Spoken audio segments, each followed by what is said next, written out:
video is sponsored by Strategic Reading Choices, because otherwise we're not reading 6 books in 1 week.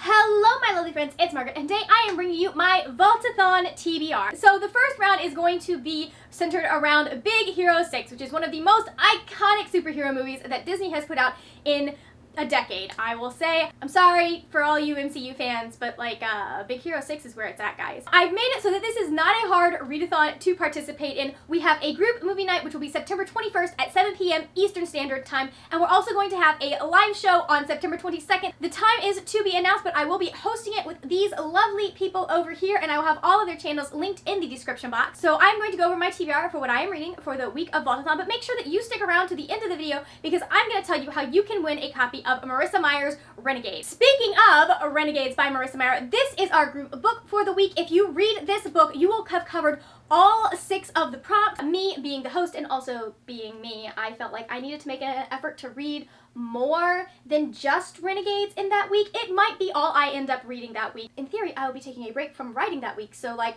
I might have time to finish 6 books in 1 week. We will be talking about both Renegades and Big Hero 6 at the live show. I cannot wait. I love both the movie and this book. It is so good.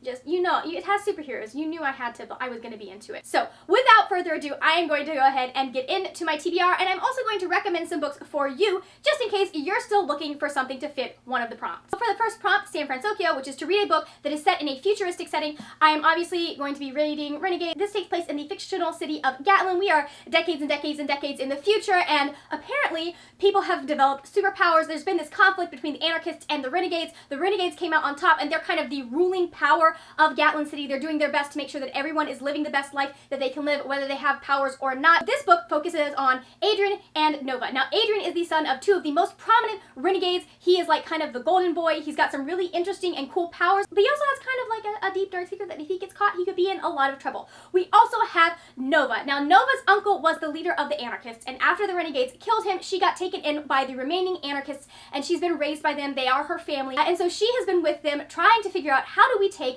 the Renegades out of power, because they don't really appreciate how the Renegades are running the city. They think that their rule is a little bit too tight. So she decides that she is going to join the trials for the Renegades and try and get on one of the new Renegades superhero teams. And she ends up being chosen by Adrian's team. And it all goes from there. The 2 recommendations that I am going to give you are Sanctuary by Caryn Lix. This is set on a space station where superpowered teens are kept in lockup because they have committed certain crimes. Our main character, Kinsey, is a junior guard on this station. She has been training. She's planning on becoming a full-fledged guard for this corporation that runs this station.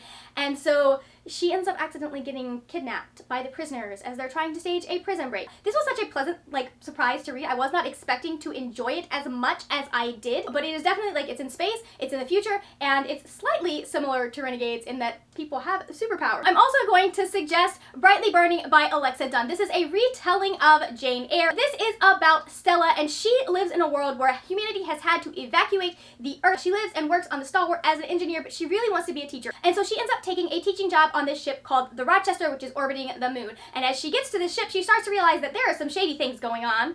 If you know Jane Eyre, you kind of have an idea of what those shady things are. This was such a fun retelling. I really enjoyed it. It made me feel very claustrophobic. Like, I was concerned about my oxygen consumption while reading this book in places. I'm just saying, but it was such a great book, such a great read, and I really enjoyed it, and I highly recommend it. I loved it. For the second prompt, which is Nerd School, it is to read a book with a dynamic friend group, and there is no book that has a more dynamic friend group than Heist Society by Allie Carter. This is about Kat Bishop. She has grown up in a family full of thieves. However, Kat is kind of tired of this illegal lifestyle. She's been trying to get out of it, and she has succeeded until something happens to her dad, and she ends up having to go back to her friends who she knows, and they have to put together this huge heist to steal this painting that is supposed to be unstealable. I love this series so much. It has such great characters. It has the Bagshaws. You don't understand what that means, but like, if you've read this, you know what I mean when I say it has the Bagshaws, because the Bagshaws are freaking hilarious. They are like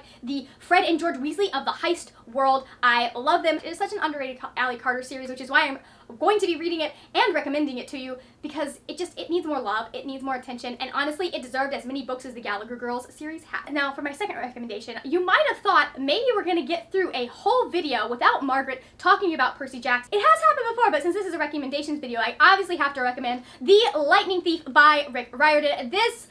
If you like the trio setup, this is the series for you because this has such an iconic trio. So this is about Percy Jackson, and he finds out that his father is a Greek god, and it basically ruins his life, which is really tragic considering that he is only 12.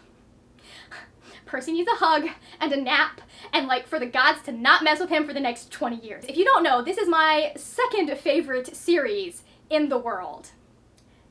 Of all the books ever written, it is my second favorite series, and the only reason it is my second favorite series is because there is a sequel series, which is my actual favorite series. This has such great banter, it has such a great friendship dynamic. It's almost like a slow burn friendship because it takes the entire book for these people to decide that they are friends, but once they do, like, they have each other's backs, and it ends up going into this whole series of fantastic shenanigans. Please read this book.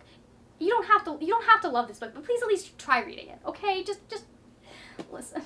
I love it so much. The third prompt is Tadashi Hamada, and that is to read a book about family. I'm going to be reading Winter by Marissa Meyer. This is where I put in the disclaimer that you do not have to have started the book during the week of the readathon. I just decided we're gonna make that an exception because I'm like halfway through this bad boy and it's 800 pages. So it means I have another 400 pages to go. And that's a whole book. So you know what? It's my readathon and it counts. Now, Winter is the final book in the Lunar Chronicles, and I have been absolutely loving this series. It gives me what I want with a plot, it gives me what I want with romance. I'm really enjoying it. I can't tell you what's going on in this book because I can't.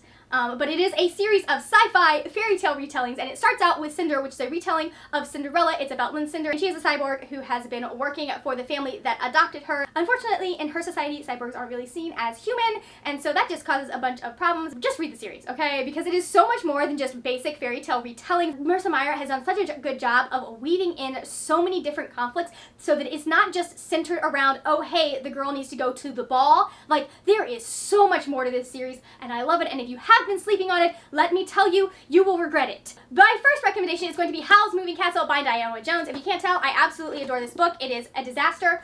I probably need a new copy, but also this is my copy and it has all my notes in it. This is about Sophie, and she and her three sisters live in the land of Ingary, where there are witches and wizards and all kinds of magical beings. And unfortunately for Sophie, she ends up getting on the bad side of one of the witches, the Witch of the Waste. The witch comes and curses her to look like an old woman. And so Sophie decides that she's just going to go roam about the countryside because she can't be around her family because they're not going to understand why she's an old woman and she can't explain it to them.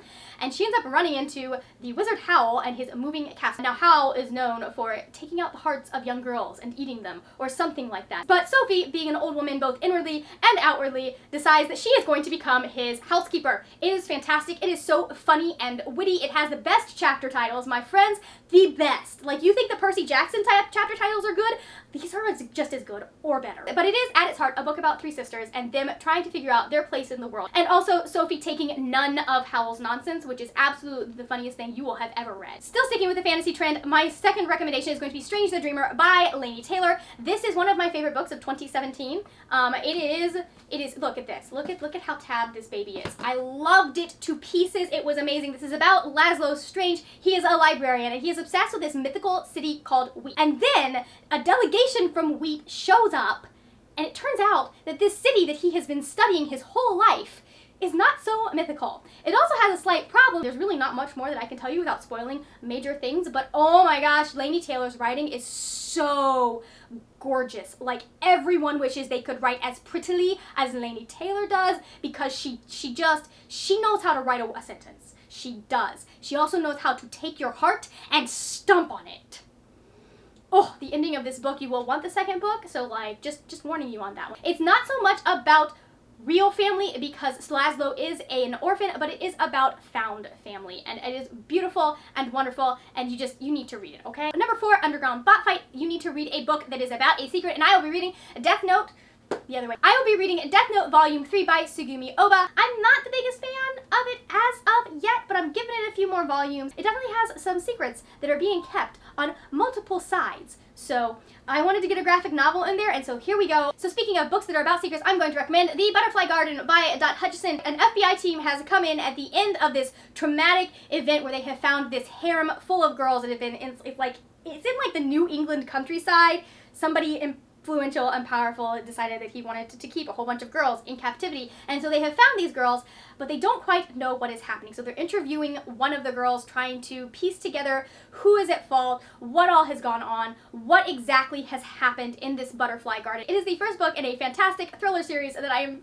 so ready to finish because it's so good. The other book that I am going to recommend is also a mystery, and that is Black Rabbit Hall by Ava Chase. This is a dual timeline narrative about Amber and Lorna. Amber is a young girl whose mother has just died in a tragic accident, and so it's about her navigating that and having to deal with all of the changes in her life. It's about her having to deal with the death of her mother as she is growing up and becoming a woman. And then Lorna is a 30-year-old woman who is getting married, and she stumbles on this house called Black Rabbit Hall, and it's something that she knows she visited when she was a child. She's been looking for it for years. She visited it when she was a child, and then she hasn't been back, and she's getting married, so she's like, I would like to get married in this strange old house. And so she ends up staying the night to see if it's good accommodations for a wedding, and she starts getting drawn into some family drama that's going on with the old lady who lives in the house and runs it. This was one of my favorite books of 2018. I was not expecting to enjoy this book. I just picked it up on a whim. I was just looking for an audiobook to read, and then it ended up being so good. I was screaming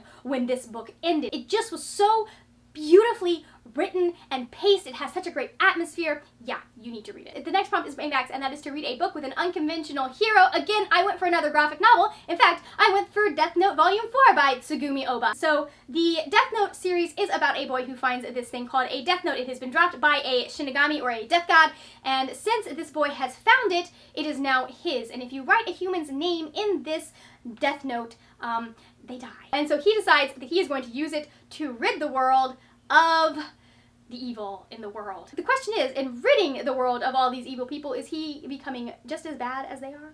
So I'm going to recommend you Poison Study by Maria V. Snyder. This is about Yelena, and she is a criminal. I feel like you can't get any more unconventionally heroic than that. And so the commander's spy master basically comes and he's like, I am going to train you to be a poison tester, and so you won't die when you're scheduled to die. You'll just eventually die, probably because you will be poisoned. She takes this as a chance to maybe escape, and then she gets drawn into some of the politics that are going on in Ixia, and she has to help solve what's going down, or she will lose her life. This is one of my favorite series from my college years. It is so good. I love the romance. It is such a good, angsty, slow burn. It makes you,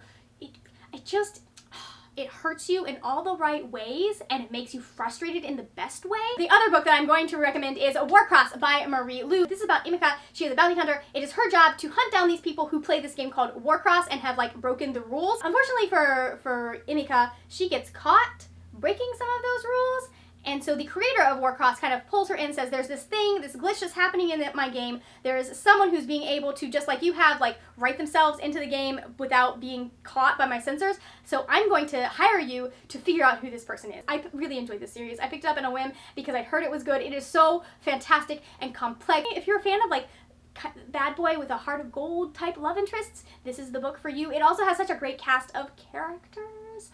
Ooh, I love every single one of them. It's got a really cute side romances, and just listen, this is such a good series. The rep is there. Pick it up. You need to read it. The final prompt is Big Hero 6, which is to read a book that was recommended by a friend. I went ahead and I put a video on my Twitter, asked some friends, what books on my physical TBR do you recommend? And a couple people came back saying Enchanté by Gina Trelease. I was able to find the audiobook for this one because it's a little bit of a chunker. It's kind of thick. Slightly scary when you're trying to read 6 books in 1 week. But I did find an audiobook, and I needed an audiobook for this weekend, so I'm going to be reading this one. I'm not entirely sure what this is about. I know it's about the French Revolution, and she gets involved in Marie Antoinette's court, and there is forbidden magic. That's as much as I know. It is what was recommended to me. Okay, so like obviously, I have this whole stack of books that I just recommended to you, so like they count for this prompt. Okay? Yeah. Pick one. So that is my TBR and all my recommendations for round 1 of Vault-a-thon. Like I said, the group book Renegades counts for all 6 prompts. Now you are allowed to combine as many of these prompts as you want. Also, I'd like to point out that if you've read Renegades, Arch Enemies also fills all of the group prompts because it's like still the same plot stuff and everything that is happening in this book is happening in this book. So like you can use either one of these. Speaking of either one of these, now it is time for me to talk to you about the giveaway. So if you watched the announcement, I was giving away a copy of Renegades or Arch Enemies, depending on which book you wanted. Now, obviously, you will not be getting this book in time for the readathon. However, once again, I am giving away a copy of either Renegades or Arch Enemies. So if you want to win a free book, and I will have all of the versions that are available on Book Depository below. This is open to anyone who is in a country that Book Depository ships. So there are only 2 steps that you need to complete to enter in this giveaway. The first is to create your own TBR for Vault-a-thon and post it on Twitter, on BookTube, on Bookstagram with the hashtag Vault-a-thon.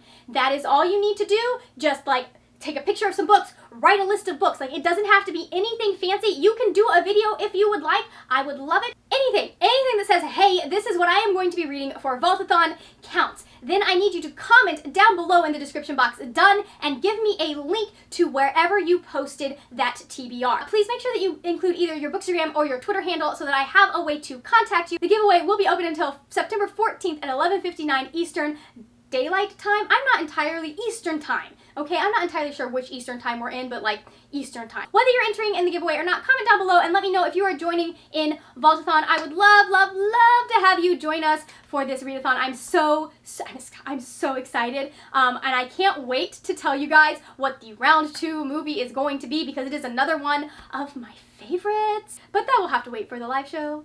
I'm gonna make you guys wait for it just a little bit. Thank you so much for watching. If you enjoyed this video, please give it a thumbs up. Also, if you are not subscribed, hit that subscribe button. I make videos 2 to 3 times a week about books and writing, and I would love to see your lovely face on a regular basis. That is it for now, my friends. Happy reading, and I will see you later when we will talk about more wordy, nerdy things. Bye! And today I am going to be, I don't know what I'm saying. I'm not bitter. I mean, it was a good movie. Okay, we're at 10 minutes. We need to hurry this up.